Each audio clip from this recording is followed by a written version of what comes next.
Hermanos, le doy gracias a Dios porque por medio de su misericordia ha permitido que esté un día más con ustedes y exponiendo su poderosa palabra.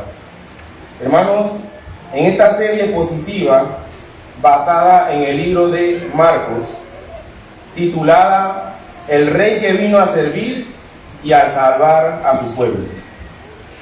Y hoy nos encontramos, hermanos, en Marcos capítulo 1 y vamos a estudiarlo desde el versículo 9 al versículo 13. Y es mi deseo, hermanos, que todos pongan atención a la palabra de Dios, sigan las lecturas bíblicas, hermanos, que vamos a leer, para que, hermanos, la palabra puedan interpretarla y ponerla también, sobre todo, en práctica en su vida. En el domingo pasado, en la enseñanza del pastor Edgardo, estuvimos estudiando y él estuvo dando una introducción de que se acercaba un rey. ¿Cuántos recuerdan de que se acercaba un rey y había una persona que tenía que tener el camino preparado para la llegada de este rey? Y esta persona en Marcos dice que es Juan el Bautista. Y vamos a seguir, hermanos, hablando sobre la llegada de este rey, hermanos. Es una enseñanza, hermanos, que es poderosa, hermanos, para nosotros los creyentes. Y como introducción, en un acto de coronación, hermanos, como por ejemplo la del rey Carlos III en Londres, se realizó con pompa. Dice la historia que unas 2,000 personas asistieron a esta ceremonia, entre ellas 100 jefes del Estado, miembros del gobierno británicos e invitados de otra casa reales. Se dice que esta celebración apunta a que fueron destinados millones de dólares, se gastaron en esta celebración. Además, lo trasladaron en una majestuosa carroza de diamante. Imagínense eso, hermano. De hecho, fue escoltado por varios regimientos de la guardia. Y estos guardias, hermanos, estaban vestidos con uniformes de galas, muy costosos. Y aquel rey, Carlos III, en ese día fue coronado. Pero había mucho lujo, hermano. Aparte de lujo, había demasiado dinero destinado para esa coronación.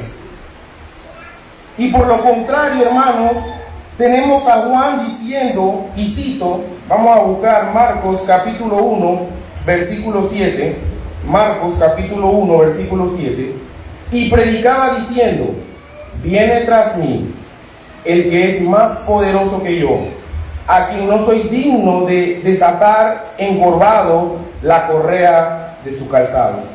Hermanos, venía un rey, el rey de reyes, señor de señores, el todopoderoso. Estaba Juan el Bautista diciéndole a la multitud de personas: viene uno mayor que yo, viene uno más poderoso que yo. Y ese día llegaría. Y llegó.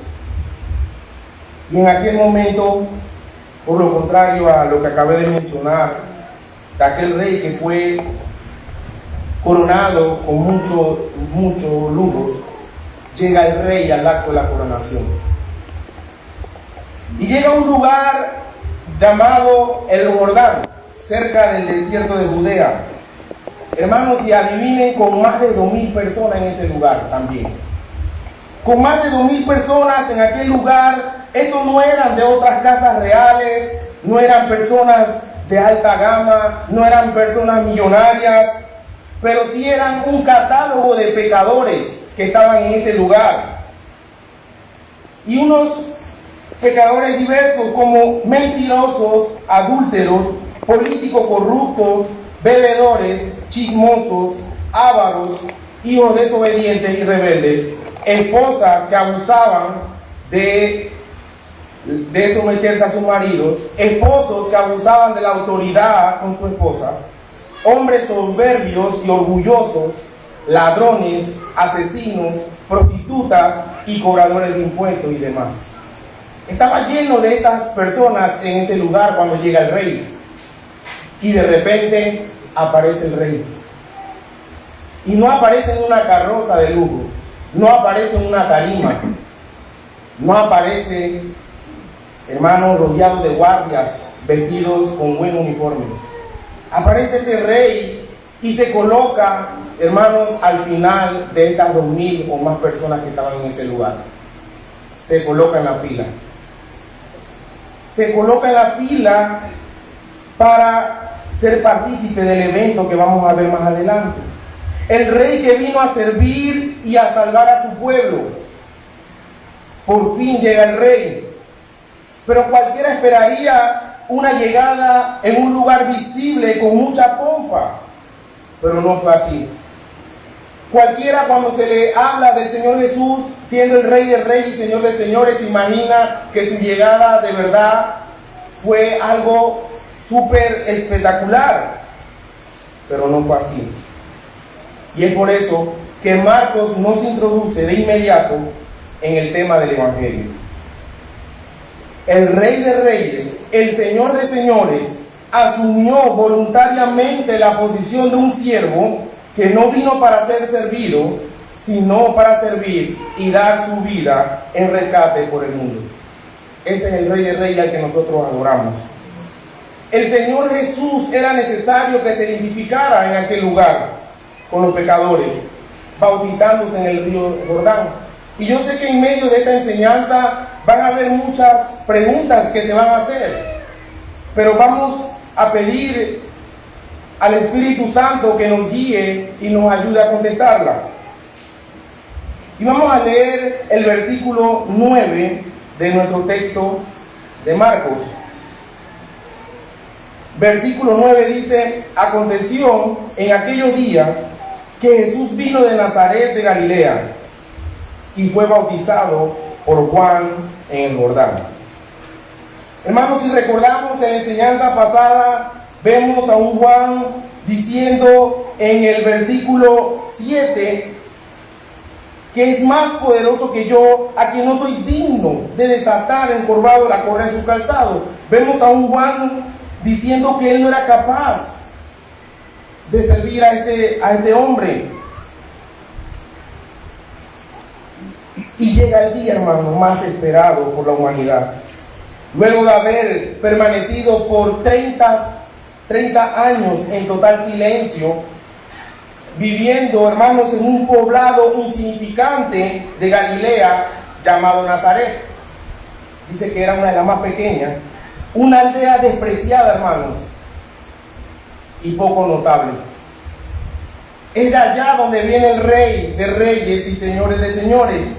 Y por fin llegó la hora en que el Señor Jesús cerrara el taller de carpintería para iniciar su ministerio público. Es el momento de que el Señor Jesús, en su divina providencia, decide que este día se cumpla. Pero, ¿qué era el bautismo de Juan el Bautista? ¿Qué representaba ese bautismo? El bautismo de Juan era una señal de arrepentimiento. Y vamos a leer el versículo 4 y el versículo 5 de nuestro texto del capítulo 1 de Marcos. Dice el versículo 4: bautizaba Juan en el desierto y predicaba el bautismo de arrepentimiento para perdón de pecados. Y salían a él toda la provincia de Judea y todos los de Jerusalén, y eran bautizados por él en el río Jordán, confesando sus pecados. Entonces la pregunta ahora es: este Rey de Reyes, siendo Dios y en ese momento siendo hombre, ¿cómo que se presenta en ese lugar y se coloca al final de la fila de estos pecadores para ser bautizados? Hermanos, el bautismo de Juan era solo un ritual externo que apuntaba hacia la realidad interna del arrepentimiento.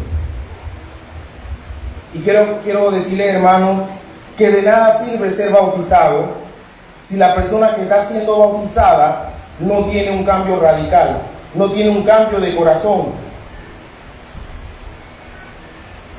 Hermanos, no se ha visto, hermano, a ningún pecador que por el bautismo sea salvo, sino por la misericordia y el perdón de Dios. El bautismo en sí mismo no sirve de nada sin un cambio de corazón.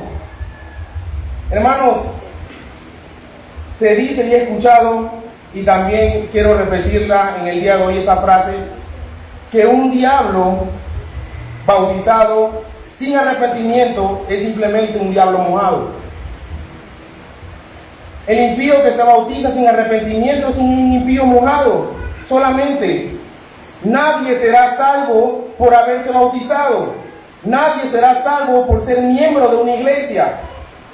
Nadie será salvo por haber hecho la oración de fe del pecador. Nadie será salvo por ser o creerse buena persona.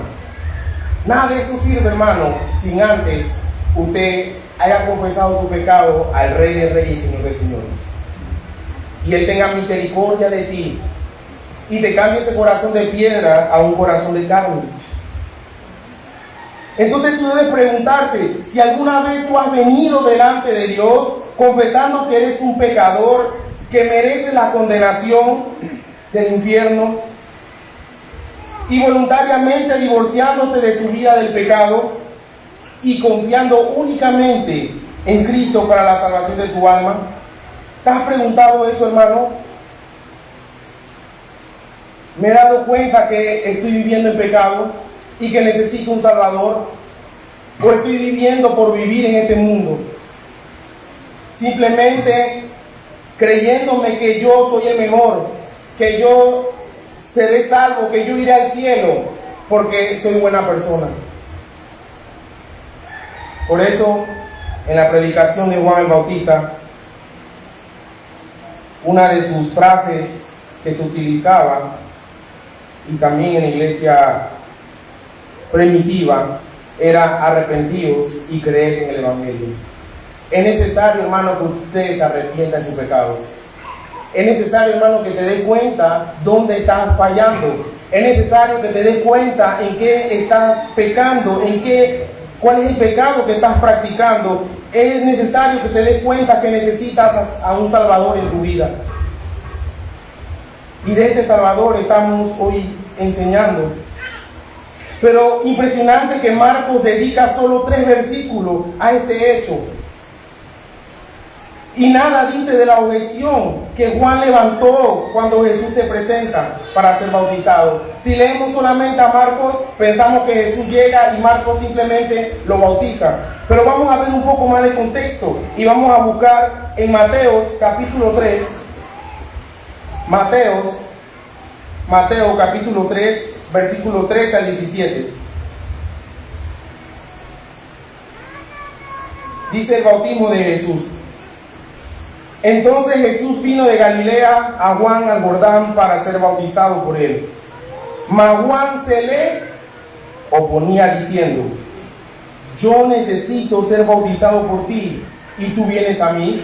Hermano, Juan el Bautista, cuando ve al Rey de Reyes y Señor de Señores, le dice: ¿por qué te pones al final de la fila? ¿Qué vienes a hacer a este lugar si aquí solamente vienen aquellos que están arrepentidos de sus pecados? ¿Por qué estás aquí? Yo no sería capaz de bautizarte. Tú me tienes que bautizar a mí. Qué humildad la de Juan. Pero Jesús le respondió: deja ahora, porque así conviene que cumplamos toda justicia.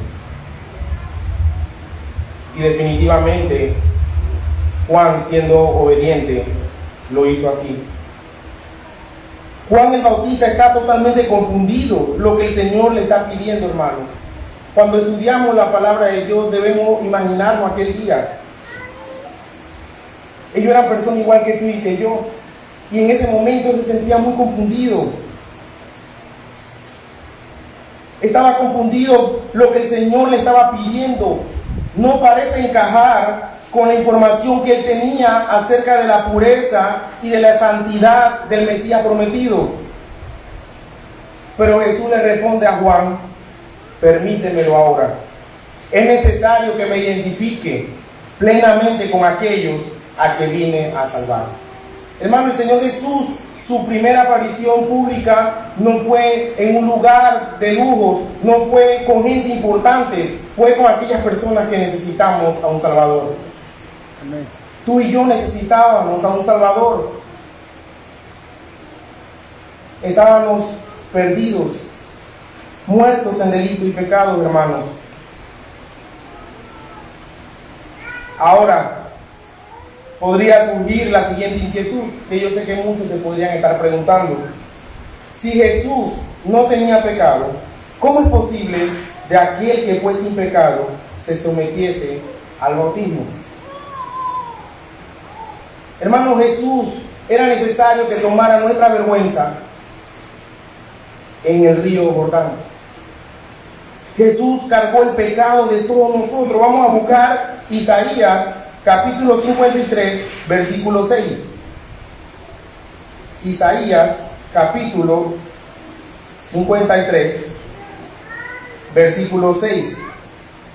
Todos nosotros nos descarriamos como ovejas, cada cual se apartó por su camino, mas Jehová cargó en él el pecado de todos nosotros. Cada cual se apartó por su camino, mas Jehová cargó el pecado de todos nosotros. Jesús le exigió a Juan que lo bautizase porque había tomado solemne resolución, hermano, de cargar el pecado de todos nosotros. Por la culpa, hermano, de nuestros pecados, Él tendría que morir. Y vamos a ver, el comentarista Hendrickson cita lo siguiente a este respecto. ¿Hubieran tenido sentido todos los demás bautismos si Cristo no hubiese rendido su vida?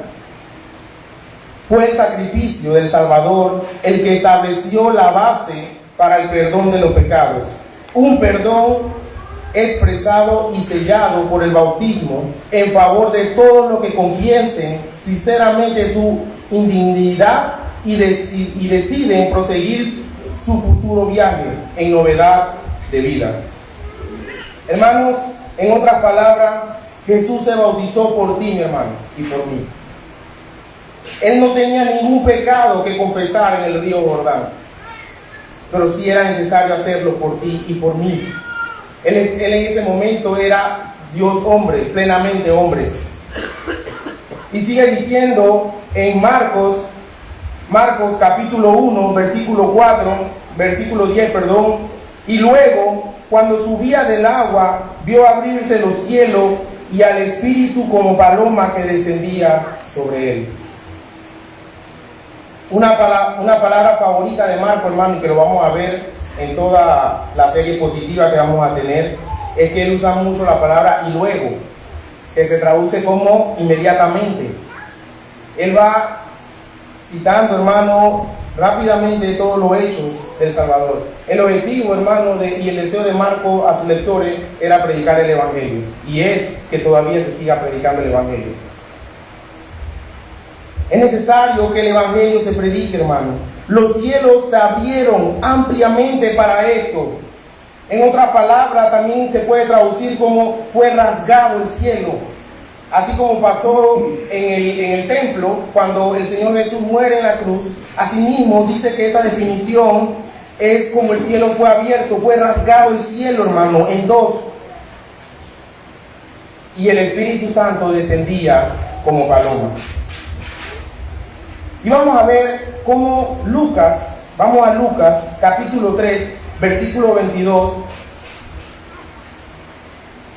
lo menciona de la siguiente manera. Lucas capítulo 3, versículo 22. Y descendió el Espíritu Santo sobre él en forma corporal como paloma. Y vino una voz del cielo que decía: tú eres mi Hijo amado, en ti tengo complacencia. Hermanos, el Espíritu Santo desciende sobre él en forma corporal como paloma. Esa es otra pregunta que nos vamos a hacer en medio de este estudio. ¿Y por qué tuvo que ser como paloma? ¿Qué significa esto? Bueno, qué bueno que la palabra de Dios, desde Génesis hasta Apocalipsis, todo tiene unidad. Y para eso, hermano, para entender esta escena, debemos volver al principio de la creación. Y vamos a buscar Génesis capítulo 1, versículo 2. Hermanos, y busquemos en nuestra Biblia, hermanos, para que puedan ver lo maravilloso que es la palabra de Dios. Génesis capítulo 1, versículo 2. Dice así: y la tierra estaba desordenada y vacía, y las tinieblas estaban sobre la faz del abismo, y el Espíritu de Dios se movía sobre la faz de las aguas.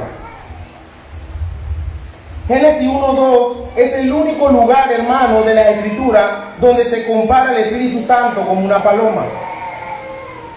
El verbo hebreo, hermano, que se utiliza ahí es revolotear. En Génesis capítulo 1, versículo 2. Es revolotear como una ave. Y vamos a ver lo interesante de aquí, hermano. En lo contemporáneo, en aquel tiempo con Marcos, hermano, leían el Antiguo Testamento no en hebreo, sino en arameo. Es como, hermanos, aquí el panameño, muchos deciden irse para Estados Unidos. La primera generación van a hablar español. La segunda generación ya hablan full inglés allá. Entonces es lo que estaba pasando aquí con el pueblo de Israel. El Antiguo Testamento no en hebreo, sino en arameo. Entonces el deseo de Marco era que sus lectores comprendieran lo que él trataba de explicar. En ese sentido tuvo que traducirse de hebreo al arameo, y esta traducción se llama el Targum. Los que toman nota pueden apuntarlo para sus investigaciones. Se llamaba el Targum, que significa interpretación o traducción.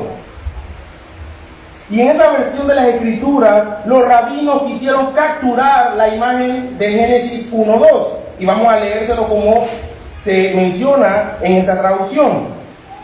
Y lo tradujeron de esta manera: y la tierra no tenía forma, y estaba vacía, y la oscuridad cubría la superficie del abismo, y el Espíritu Santo de Dios revoloteaba en la superficie de las aguas como una paloma. Así se tradujo ese pasaje de la Biblia. Definitivamente, hermano, Marco quería que la escena fuera lo más claro para sus lectores. Y en los 3 primeros versículos encontramos, hermanos, de Génesis, del principio a las 3 personas, hermanos, de la Trinidad, involucrándose en la creación. Y vamos a verlo, hermano. Dice el versículo 1 al versículo 3 de Génesis capítulo 1: en el principio creó Dios los cielos y la tierra estaba desordenada y vacía, y las tinieblas estaban sobre la faz del abismo, y el Espíritu de Dios se movía sobre la faz de las aguas. Y dijo Dios: sea la luz, y fue la luz. Hermano, Dios el Padre como el Creador, Dios el Espíritu Santo revoloteando sobre la faz de la tierra, sobre el agua, en forma de paloma. Y Dios el Hijo como la palabra del Padre, que es el instrumento, hermano, que usa el Padre en el versículo 3. Y dijo Dios: sea la luz, y fue hecha la luz. Y así mismo, hermano, encontramos en la escena del bautismo ahora, la primera creación. Más adelante vamos a ver, la primera creación fue, hermano, fue perfecta, pero después fue corrompida. Era necesario que viniera una segunda creación, y es la llegada del Rey de Reyes y Señor de Señores. Y en esta primera creación participaron las 3 personas de la Trinidad. Y ahora vamos a volver al capítulo 1 de Marcos, y vamos a ver también aquí en esta escena a las 3 personas, hermanos. Marcos capítulo 1 sigue diciendo: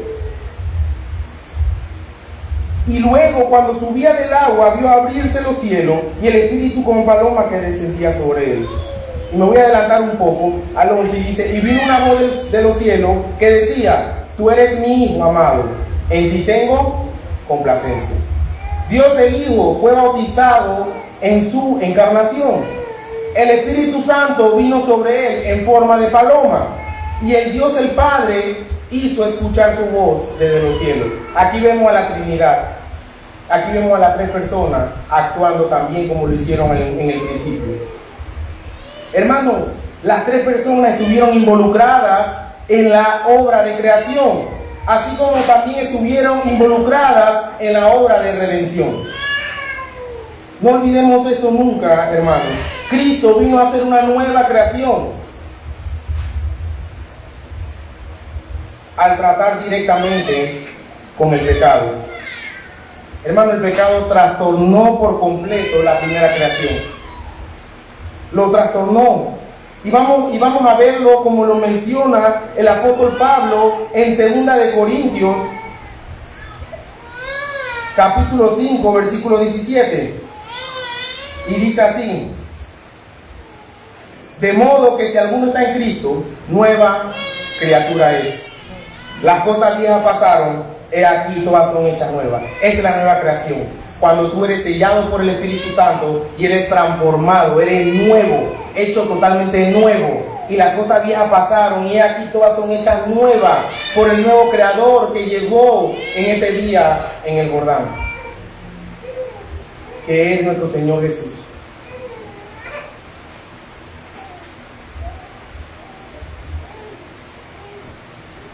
De modo, hermano, que si alguno está en Cristo, nueva criatura es.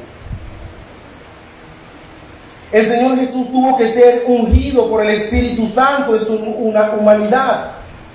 También puede ser otra pregunta que nos podemos hacer: ¿por qué el Señor Jesús, siendo Dios también, tuvo que ser ungido por el Espíritu Santo?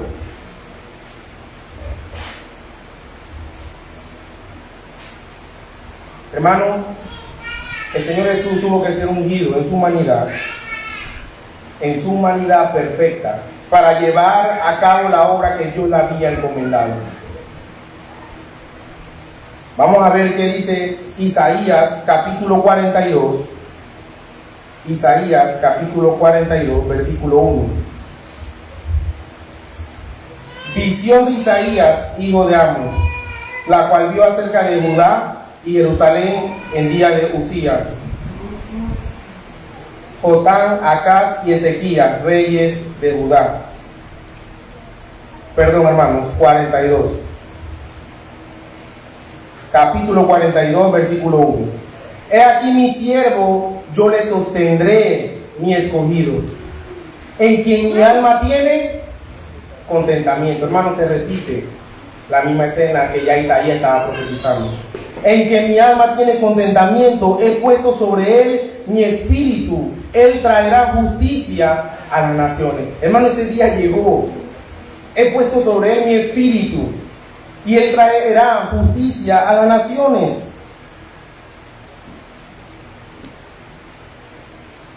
La mejor interpretación de lo que ocurrió en el Jordán, hermanos, vamos a verla en Lucas capítulo 3.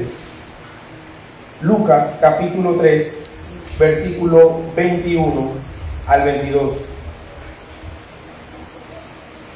Se los leo. Aconteció que cuando todo el pueblo se bautizaba, también Jesús fue bautizado. ¿Y qué dice ahí? Y orando. Hermano, Marcos no lo dice, pero el Señor Jesús estaba orando cuando fue bautizado. Estaba orando, hermano. Y dice que el cielo se abrió y descendió el Espíritu Santo sobre él en forma corporal como paloma. Y vino una voz del cielo que decía: tú eres mi Hijo amado, en ti tengo complacencia. Hermano, hasta el mismo Señor Jesús estaba orando en ese momento. El mismo Señor Jesús no podía hacer su obra sin antes ser ungido por el Espíritu Santo. ¿Cuántos de nosotros estamos orando para hacer la obra de Dios como Él nos la ha mandado a hacer?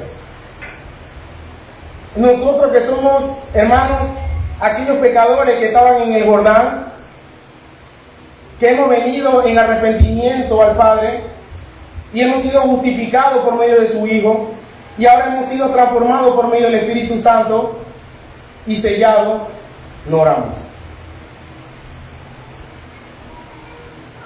Por eso el apóstol Pablo, y a mí me gusta siempre recordar esto, menciona que cada uno se examine a uno mismo. No al de al lado, a uno mismo debe examinarse si de verdad estamos en la fe.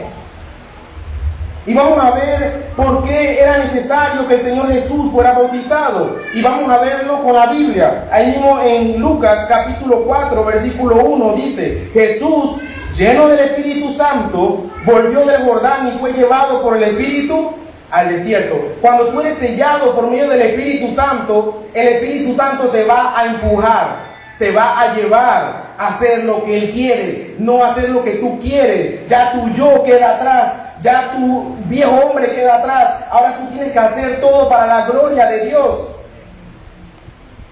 Y definitivamente eso se ve solamente a los que han sido sellados por el Espíritu Santo. Hermano, cuando tú tienes eso, tengo que ir, debo hacerlo. Es el Espíritu Santo empujándote a que lo hagas. Y vamos a seguir viendo el versículo 14 del capítulo 4 de Lucas. Y Jesús volvió en el poder del Espíritu a Galilea, y se difundió su fama por toda la tierra de alrededor. El Señor Jesús empezó su ministerio con la ayuda del Espíritu Santo. Si tú no has empezado, tú no has sido sellado por el Espíritu Santo. Versículo 16. Vino a Nazaret, donde se había criado, y en el día de reposo entró en la sinagoga conforme a su costumbre y se levantó a leer. Versículo 18. Hermano, como que coincidencia, el Señor Jesús lee esta porción. Versículo 18. Versículo 17 en adelante dice: y se leyó el libro del profeta Isaías, y habiendo abierto el libro, halló el lugar donde estaba escrito: el Espíritu del Señor está sobre mí, por cuanto me ha ungido para dar buenas nuevas a los pobres. Me ha enviado a sanar a los quebrantados de corazón, a pregonar libertad a los cautivos, a vista a los ciegos, a poner en libertad a los oprimidos, a predicar el año agradable del Señor. Y dice el versículo 21: y comenzó a decirle: hoy se ha cumplido esta escritura delante de vosotros. Hermano, estaba predicando de Isaías, lo que leímos en antes, que Isaías dijo que y mi ungido será llenado por el Espíritu Santo para justicia de la nación.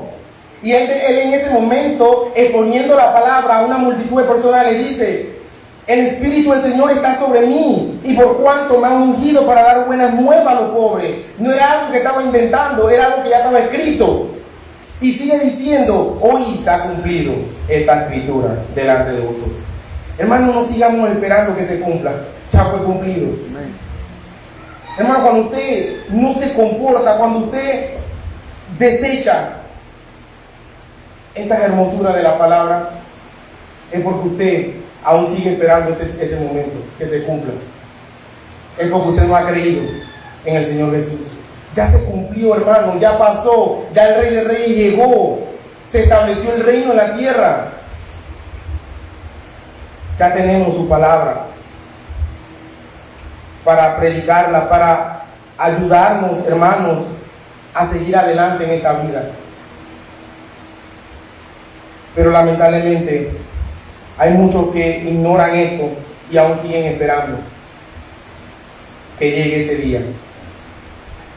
Mis hermanos, esto debe ser una tremenda lección para todos nosotros. El Señor Jesús fue lleno del Espíritu Santo para poder hacer todo lo que hizo durante sus 3 años de ministerio terrenal. ¿Y sabe lo que eso significa? Que nosotros no podemos hacer absolutamente nada, hermano, sin la ayuda del Espíritu Santo. Hermano, nada podemos hacer sin la ayuda del Espíritu Santo. Debemos depender del Espíritu Santo. Y para depender del Espíritu Santo, hermano, debemos orar uno por otros. Qué bonito cuando los hermanos oran uno por otros. Hay veces que de pronto en nuestro día a día hay cosas que nos están pasando y de pronto encontramos la salida y de pronto no tuve el tiempo para orar. ¿Y qué fue lo que pasó aquí? Bueno, algún hermano está orando por ti. ¿Algún hermano está orando por ti? Es necesario, hermano, que oremos unos por otros. Hermano, imagínense, solamente imaginación, que el Señor Jesús permita que de la palabra de Dios toda la palabra del Espíritu Santo sea quitada. Y hay muchos que ni se van a dar de cuenta porque no dependían del Espíritu Santo. Qué triste. Y es por eso, hermano, que estamos enseñando en esta serie positiva que el Espíritu Santo, hermano, tiene que depender de Él para estar en la obra. Y yo pienso, hermano, que lo que dice Zacarías, vamos a buscar Zacarías, capítulo 4. Está antes, hermano, de Malaquías. Zacarías, capítulo 4, versículo 6. Yo creo que con esto, hermano, deberíamos llevárnoslos, deberíamos pegarlo en la puerta de nuestro cuarto, deberíamos llevárnoslo siempre en nuestro corazón. Y dice el versículo 6: pero mis palabras y mis ordenanzas que mandé a mis siervos los profetas no alcanzaron a vuestros padres. Por eso volvieron ellos y dijeron: como Jehová de los ejércitos pensó tratarnos. Hermanos, capítulo 4, versículo 6, estaba en el capítulo 1. Entonces respondió y me habló diciendo: esta es palabra de Jehová a Zorobabel, que dice, esta es la palabra, hermano, que deseo que todos nos llevemos, no con ejército ni con fuerza, sino con mi espíritu, ha dicho Jehová de los ejércitos. Hermano, no con ejército ni con fuerza de nosotros podemos hacerlo. Podemos tener todas las armas del mundo, pero si no tenemos al Espíritu Santo, de nada sirve. El rey que se hizo siervo vivió y sirvió en una plena dependencia del Espíritu de Dios. Marcos, vamos a volver a Marcos, versículo 11. Marcos capítulo 1, versículo 11. Y vino una voz de los cielos que decía: tú eres mi hijo amado, en ti tengo complacencia. Esto nos lleva a unos pasajes también, hermanos, del Antiguo Testamento, que apuntan a lo mismo. A mí me gusta, hermano, cuando lo relacionamos con el Antiguo Testamento. Y vamos a buscar Génesis capítulo 22. Génesis capítulo 22.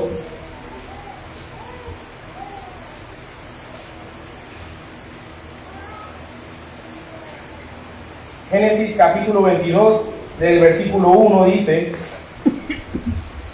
aconteció después de estas cosas que probó Dios a Abraham y le dijo: Abraham, y él respondió: heme aquí.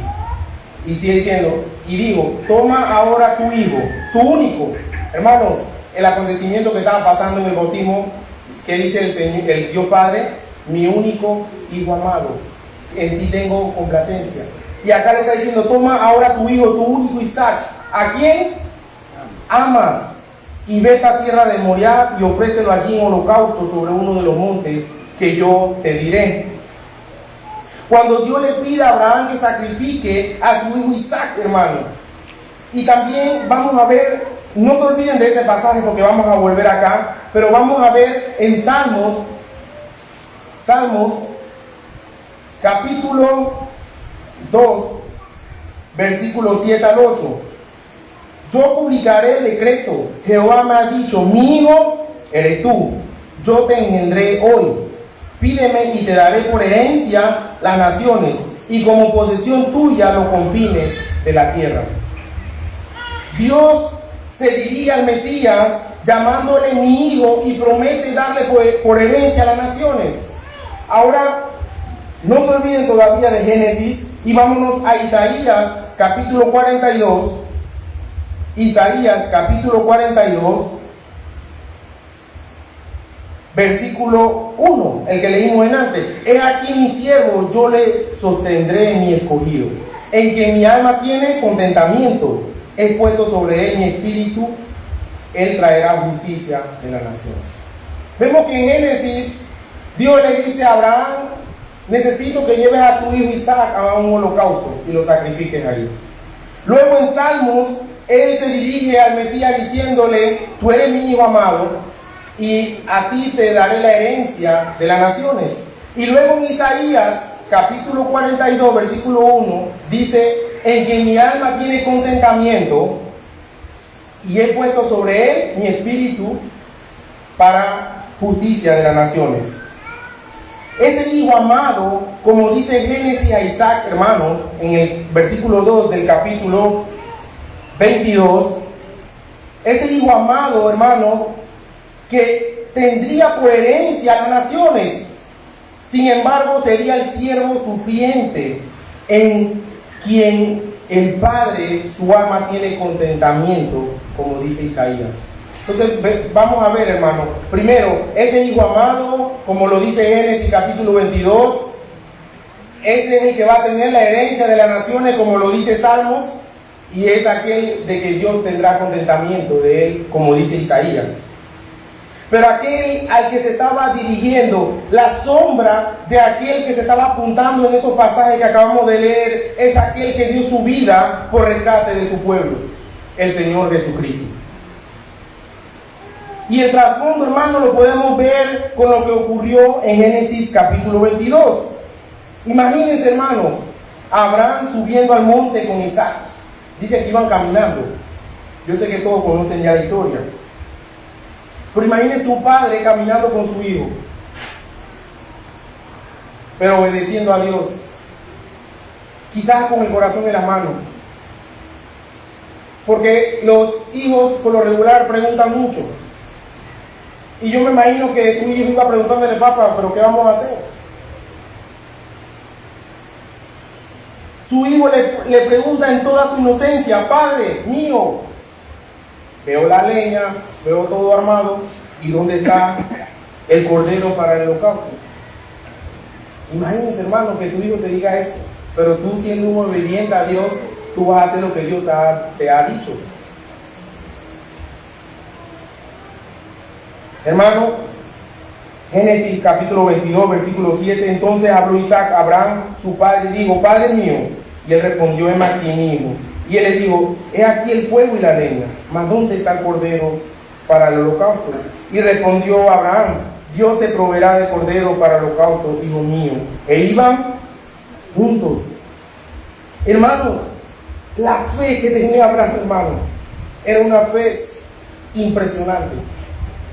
Hermano, se le había dicho desde un inicio que por medio de Isaac, su hijo prometido, vendría la nación más grande. Y quizás la fe de Abraham decía en su corazón, bueno, si Dios me ha mandado a sacrificarlo, yo pienso que lo va a resucitar. Porque Él me dijo que de Él iba a salir una nación. Ya yo estoy viejo, de mí no, de mi hijo va a salir una nación. Así que lo más probable es que yo lo mate, lo sacrifique, pero Dios lo resucite. Esa era una fe, hermano, impresionante. Y tanto era esa fe, hermano, que me gusta mucho y quiero compartirlo con ustedes. El versículo 5 dice del capítulo 22, entonces dijo Abraham a sus siervos, esperad aquí con el asno, y yo, ¿qué dice ahí? Y el muchacho, iremos hasta allí. ¿Y qué dice? Y adoraremos y volveré solo. Y volveremos a vosotros. Él tenía fe que iba a volver con su hijo hacia atrás. Hermano, era una fe impresionante, hermanos. Sin embargo, siglos más tarde, el apóstol Pablo menciona en Romanos capítulo 8, versículo 32. Romanos capítulo 8, versículo 32. El que no escatimó ni a su propio hijo, sino que lo entregó por todos nosotros, ¿cómo no nos dará también con él todas las cosas? Dios Padre no escatimó ni a su propio hijo y lo entregó por todos nosotros. ¿Cuánta tendría que ser nuestra obediencia al Señor Jesucristo, hermano? ¿Cuánto creemos esta palabra? ¿O cuántos seguimos comportándonos tan normal porque no creemos en esto? ¿Cuánto estamos creyendo en estas verdades bíblicas? ¿Cuánto estamos creyendo que el Rey de Reyes vino por rescate de nosotros? ¿Cuánto somos agradecidos, hermanos, porque antes estábamos encadenados en el pecado? Antes practicábamos el pecado sin dolor, naturalmente. Era imposible para mí dejarlo. Pero llega el Señor Jesús y rompe esas cadenas y me sella por medio del Espíritu Santo. Y ahora odio lo que hacía antes. Lo detesto. Eso no lo puede hacer un centro de rehabilitación. Eso lo hace solamente el Señor Jesucristo. Amén. La sangre de un animal no podía expiar el pecado, ni tampoco, hermano, el holocausto de Isaac. Cuando Abraham estaba a punto de degollar a su hijo, fue detenido en ese momento. Y Dios le dice: espera. Cuando miran hacia atrás, había un cordero enredado en la cerca. Dios proveyó. Jehová Jireh le puso ahora en aquel lugar. Y entonces el Señor, el Dios Padre, tomó aquel cuchillo y sacrifica a su hijo en la cruz del Calvario. Porque era el único que podía morir por el pecado tuyo y mío. Era el único que podía redimirnos, justificarnos una vez para siempre. La sangre del Señor Jesucristo es la única que nos limpia de todo pecado. El único que podía pagar el precio del pecado era el unigénito, amado Hijo de Dios el Padre. Dios estuvo dispuesto a dar lo más preciado que Él tenía para rescatar lo más vil y lo más menospreciado por medio de la fe en el sacrificio de su Hijo amado. Por eso usted tiene que abrazar esta verdad, hermano. Hermano, usted tiene que llevarlo, hermano, esta verdad a un arrepentimiento genuino. A arrodillarte, hermano, a rogarle a Dios misericordia por tu vida, por tu alma. Dice el pastor Espurio, resumió la importancia de este suceso con las siguientes palabras. En uno de sus sermones: de modo que la entrada de Cristo a su ministerio público en la tierra fue la oportunidad escogida para la manifestación pública de la unión íntima entre Dios el Padre, Dios el Hijo y Dios el Espíritu Santo. Hermanos, Cristo, luego sometiéndose voluntariamente al bautismo, y fue lleno del Espíritu Santo. Cuando es lleno del Espíritu Santo, no todo es color de rosa. En aquel momento es coronado el rey. Es lleno del Espíritu Santo. Pero no todo es color de rosa. Es aquel que está predicado de que cuando tú vienes a Cristo en arrepentimiento, ya todos tus problemas se van, te ha mentido. No todo es color de rosa, hermano. Somos llenos del Espíritu Santo, pero para ir al desierto, para capacitarnos, para conocer más a Dios, para instruirnos más en su palabra. No porque todo va a ser color de rosa, todo va a ser bonito. Y vamos a ver Marcos, vamos a volver a Marcos, capítulo 1.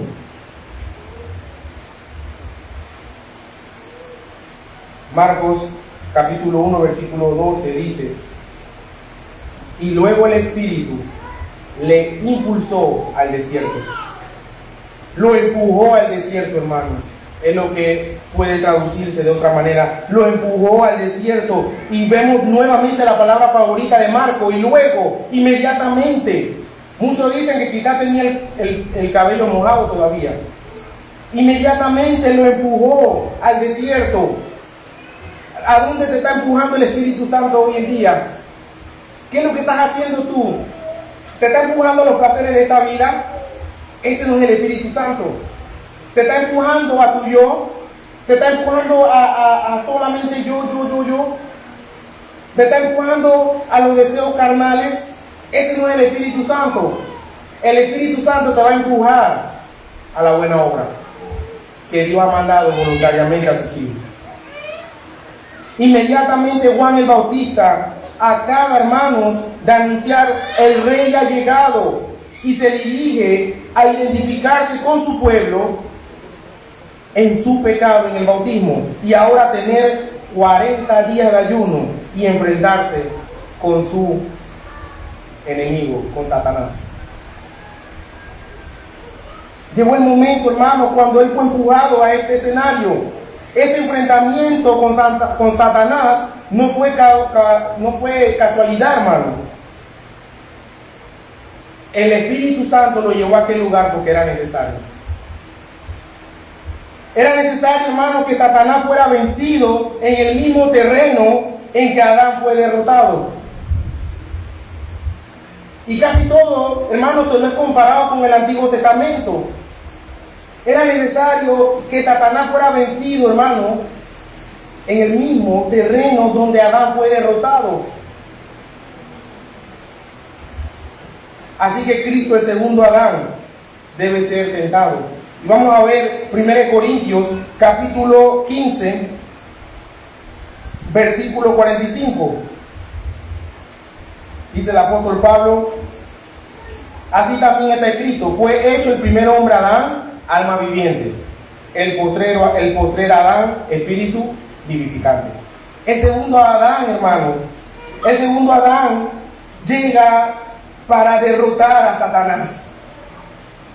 Cuando Adán y Eva se rebelaron contra Dios en el huerto del Edén, Dios promete enviar a un Salvador tan humano como Adán, que derrotaría a Satanás y no haría partícipe, y nos haría a nosotros partícipe de su victoria. Ahora nosotros somos partícipes de esa victoria.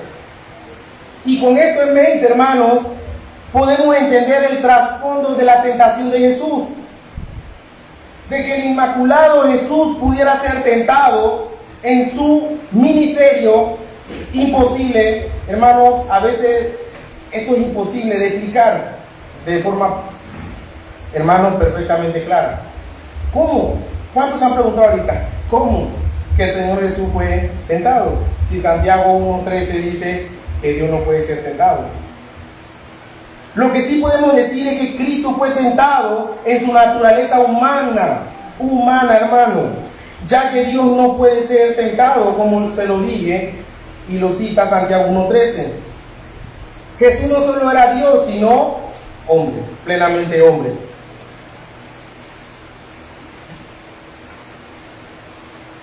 Nos podemos preguntar, Jesús era igual que nosotros, pero sin pecado, ¿verdad? Era igual que nosotros, pero sin pecado. ¿Fue real la tentación? ¿Fue real la tentación? Y precisamente, ¿por qué, hermano? Porque cuando el diablo nos tienta, no nos tienta, hermano, con cosas inventadas. Cuando el diablo nos tienta conforme a la concupiscencia de nosotros. ¿Qué es lo que tú estás, hermano, pensando? ¿Qué es lo que tú estás haciendo? A mí me gusta, por ejemplo, los domingos irme a un partido de fútbol en vez de congregarme. ¿Qué te va a hacer el diablo? Te va a mandar diferentes organizaciones de fútbol que te inviten a que seas parte de ese equipo. Y que el día de la práctica y del fútbol sea los domingos. Es con eso que te va a tentar, hermanos. Hay otra forma también de hacerlo. Pero, hermano, así que en el caso del hombre, sus propios deseos malos lo arrastran, hermanos, y nos seducen al pecado. Pero en el caso de Cristo, el asunto fue diferente. Era sin pecado. ¿Por qué fue tentado? Pero, hermano, era real la tentación de Jesús. Tan real, hermanos, como lo fue para Adán y Eva en el huerto del Edén, cuando todavía no habían pecado. ¿Cuántos han preguntado eso? Cuando Adán y Eva fueron tentados y cayeron, tampoco habían pecado. sí fue real, hermano. Cuando Jesús tenía 40 días en ayuno, en su humanidad, hermano, claro que Jesús tenía hambre, mucha hambre. Y cuando el diablo le dijo, tú eres el Hijo de Dios. Ahora, ¿por qué el diablo sabía eso? Porque él vio lo que pasó en el bautismo, cuando el cielo fue rasgado. Y el Padre le dijo, tú eres mi Hijo, amado, en ti tengo complacencia. Y el diablo le dice, oye, pero si tú eres el Hijo de Dios y estás hambriento, ¿por qué con el poder que tienes no le dices a esas piedras que se conviertan en pan? Hermano, el diablo sabía que el Señor Jesús tenía hambre. Era humano como tú y que yo. Nosotros no aguantamos ni el mediodía porque estamos desesperados con ganas de desmayarnos. Imagínense 40 días sin comer. Adán fue tentado, hermanos, en un jardín con todas sus necesidades cubiertas. Pónganse a pensar eso. Fue tentado sin ningún peligro físico que amenazara su integridad y aún así pecó. Cristo fue tentado en un lugar completamente solitario, hermano, sin nada que comer, y luego de 40 días de ayuno, hermano, rodeado de peligro, porque Marcos es el único que dice que él estaba rodeado de fieras, rodeado de peligro, hermano. ¿Y qué son las fieras? Para lo que se lleguen a preguntar, en aquel tiempo eran estos animales que hoy en día conocemos, las hienas, los chacales, las panteras, los leones. Cristo estaba en medio de las fieras, dice Marcos. Pero en medio de esas circunstancias tan difíciles, Jesús no desobedeció. En medio de esas circunstancias, Jesús obedece. Hermanos, es necesario que nuestras circunstancias no dependan el obedecer a Dios. Si por tus circunstancias depende obedecer a Dios, está mal. Porque con este ejemplo, hermano, que le he dado, es claro, hermano, que nosotros debemos obedecer a Dios en todo momento, en lo que estemos pasando en esta vida.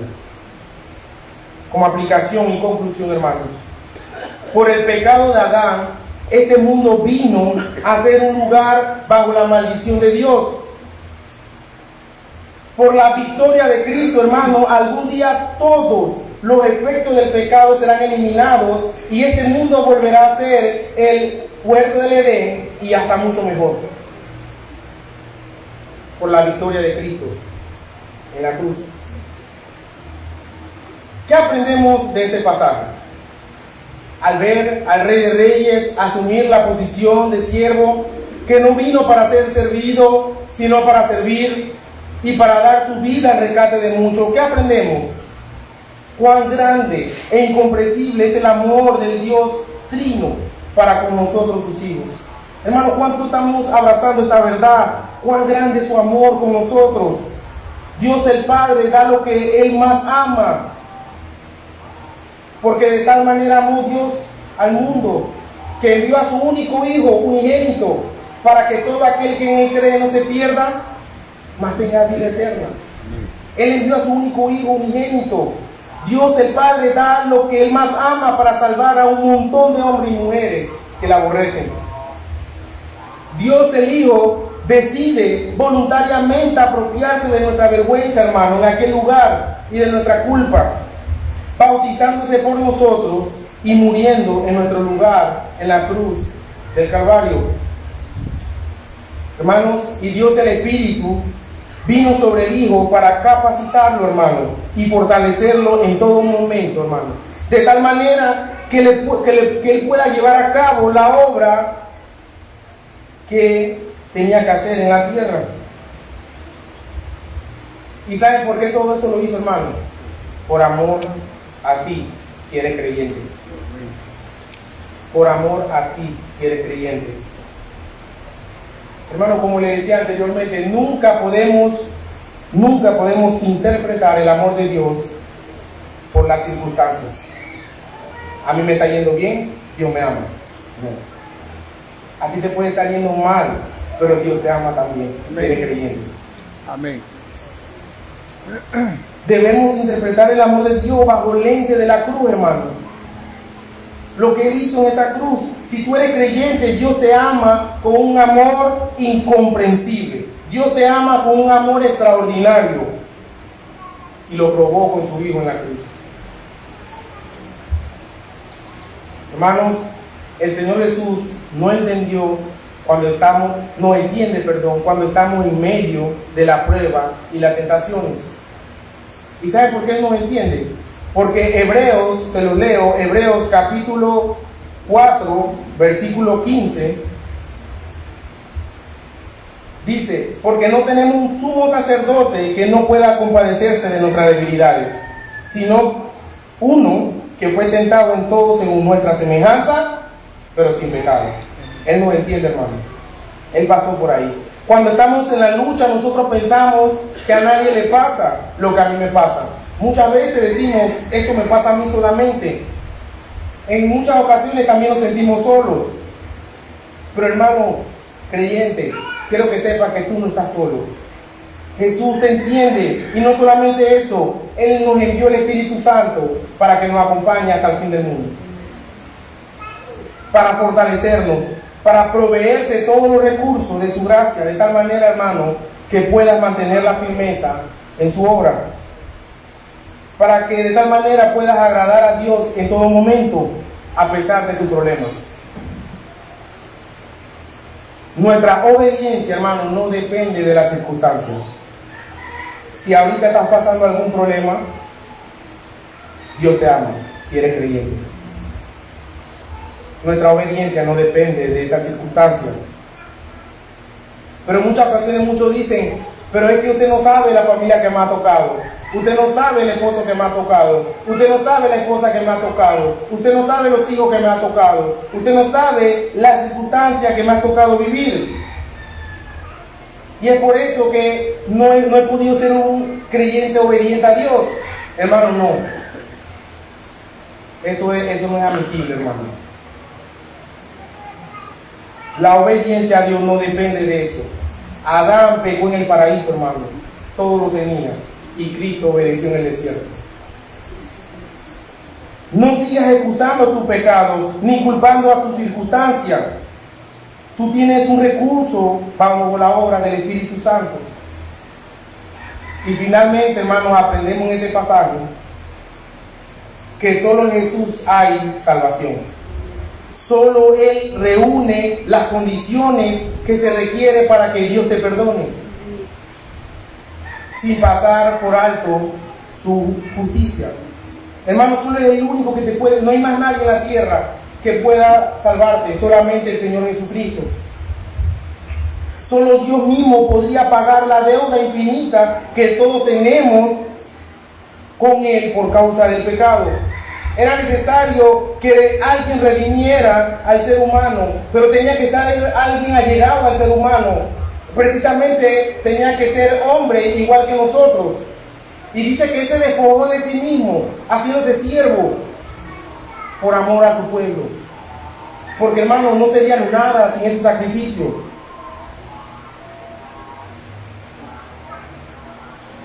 La segunda persona de la Trinidad se hizo hombre. Vivió una vida, hermano, de obediencia perfecta, haciendo siempre lo que le agrada al Padre. Y a aquellos que no han conocido a Cristo, deben entender que el único ser que agrada al Padre, en quien el Padre tiene contentamiento, es el Señor Jesucristo. Y en que aquellos que están unidos con Él por medio de la fe.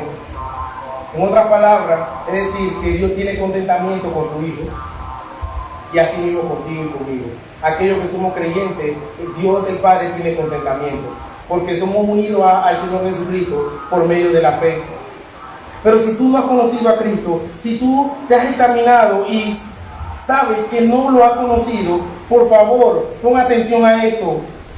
En ninguna otra cosa hay salvación, solamente por medio de nuestro Señor Jesucristo.